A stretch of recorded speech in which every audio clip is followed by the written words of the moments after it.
එක්තරා අවන්හලකට යුරෝපයේ එක්තරා අවන්හලකට පුංචි ලියුමක් ලැබෙනවා. විමසලා අවන්හලේ තොරතුරු පිළිබඳව.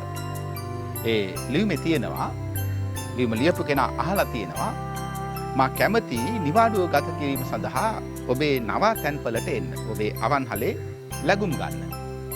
ඒ වගේම මට අවසර තිබෙනවද මම නිවාඩුව ගත කරන්න එනකොට මගේ බලු පැටියව අරගෙන එන්න. ඒතර මේ ලියුමට අවන්හලෙන් පිළිතුරු ලිපිය මේ විදිහට ලියනවා.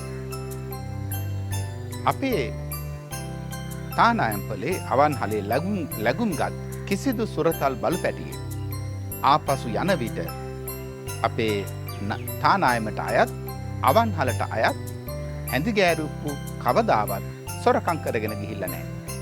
තුවා බෙඩ්ෂීට් වගේ දේවල් හොරකම් කරලත් නැහැ. ඒ වගේම රෑ බීලා කෑකෝ ගහලා අනිත් අය සමග රණ්ඩු සරුවල් ඇති කරගෙනත් නැහැ.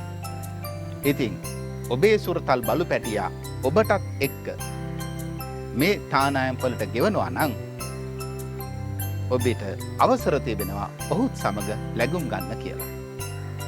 බලු පැටියෙක් ගැන කතාවක් මේ හැමතැනම මේ දවස්වල අහන්න ලැබෙනවා.